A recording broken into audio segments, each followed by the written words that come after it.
¿Sabías que la lengua española se encuentra en constante cambio?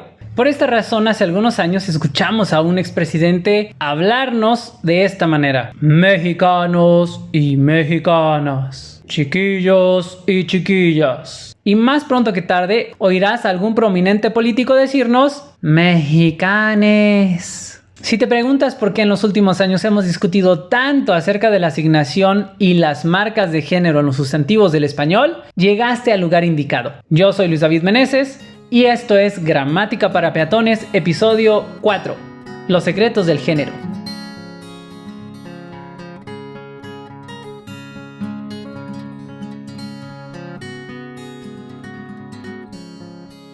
Muy buenos días, tardes, noches a todos. Gracias por formar parte de este proyecto en donde buscamos desarrollar desde una perspectiva lingüística nuestro conocimiento de ese animalito esquivo que es la lengua española y su gramática. En el episodio de hoy conoceremos las características que hacen de las marcas morfológicas de género la pieza principal en la discusión cotidiana acerca de la corrección en el lenguaje. Pero primero, una historia.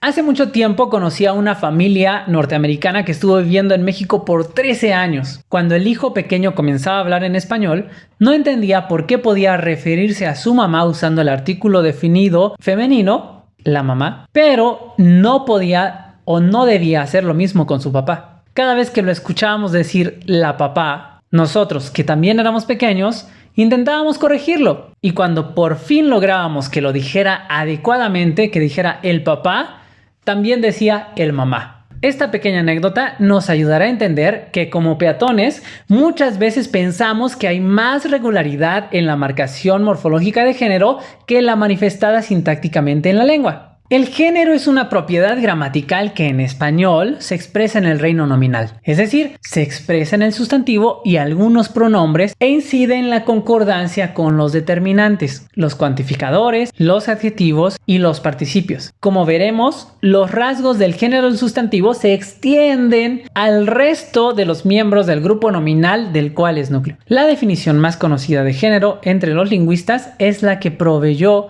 Hockett, que dice más o menos así: los géneros son clases de sustantivos reflejadas en el comportamiento de palabras asociadas. Greville Corbett, uno de los lingüistas que más han estudiado esta propiedad, afirma que el género parece ser un extra opcional, como el topping extra de algunos helados. Muchas de las lenguas del mundo tienen esta categoría gramatical, pero muchas no, probablemente más de la mitad. En algunas lenguas es un asunto superficial, pero en otras es de vital importancia. Y en el caso de que exista como rasgo morfológico, suele interactuar con los rasgos de número, caso y persona.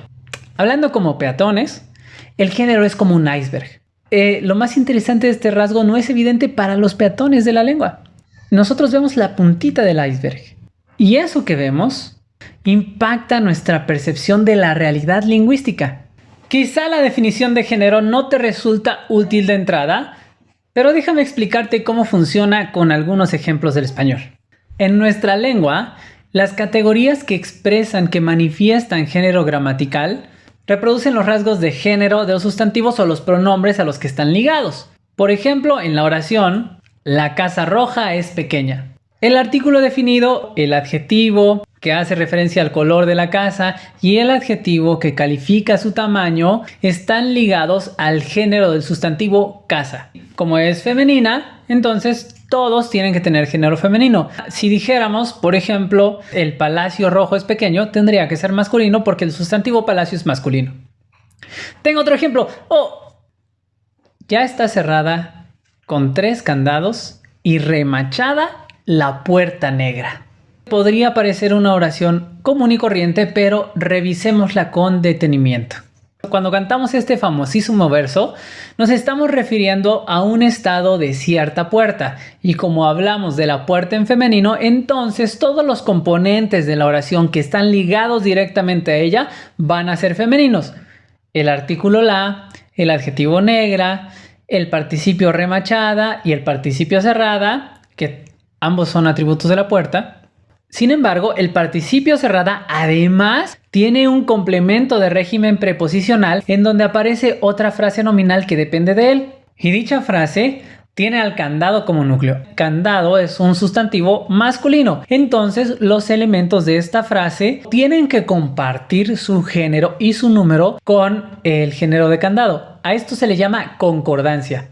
Por eso, 3 candados es plural. Y si tuviéramos que calificarlos con un color, por ejemplo, rojo, tendríamos que decir 3 candados rojos. Pero claro que eso arruinaría la métrica de la canción y no lo vamos a hacer. Hasta aquí todo bien, todo tranquilo, pero el problema surge cuando utilizamos sustantivos que designan seres animados, en los que el género sirve para diferenciar el sexo del referente. Muy importante, el sexo del referente. Por ejemplo, el gato, la gata, un gallo, una gallina, chiquillos y chiquillas. Ahora bien, en el caso de los seres animados como los animales de compañía, no hay mucho problema. Pero cuando nos referimos a seres animados humanos, entonces tenemos una discusión candente en el español contemporáneo. ¿Y por qué? Porque en español, la RAE describió por muchos años que, cito, en la designación de personas y animales, los sustantivos de género masculino se emplean para referirse a los individuos de ese sexo, pero también para designar a toda la especie sin distinción de sexos, sea singular o plural.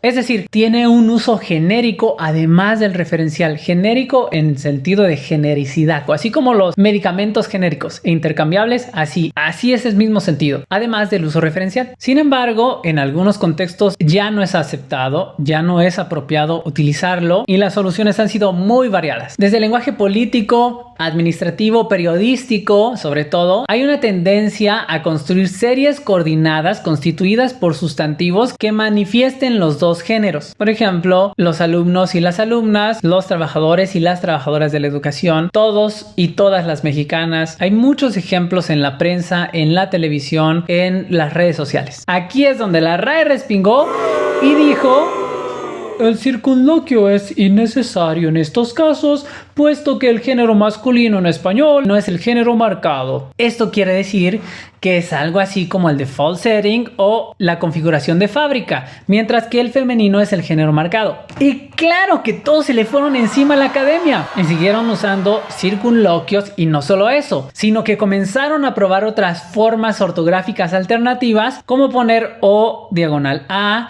o A diagonal O al final de los sustantivos, o poner arroba en lugar de las vocales que los peatones interpretan como masculino o femenino, o también poner X en lugar de esas mismas vocales que, según algunos puristas de la lengua, o limpia fijada esplendoriers como nos gusta llamarlos, vuelve ilegibles los documentos. Y el último desarrollo en este sentido fue la introducción de la vocal E como marcador morfológico de género neutro en español. ¿Es el género neutro el terminator de la lengua que está cumpliendo su promesa de un retorno? I'll be back.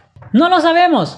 Por ahora, solo algunos ámbitos, como ya dijimos, el periodístico, el político, el administrativo, han aceptado el cambio, sobre todo las redes sociales en internet. Sin embargo, sabemos que en Argentina, que suele estar a la vanguardia de estos cambios lingüísticos, el ámbito académico lo usa con cada vez mayor frecuencia para la comunicación formal.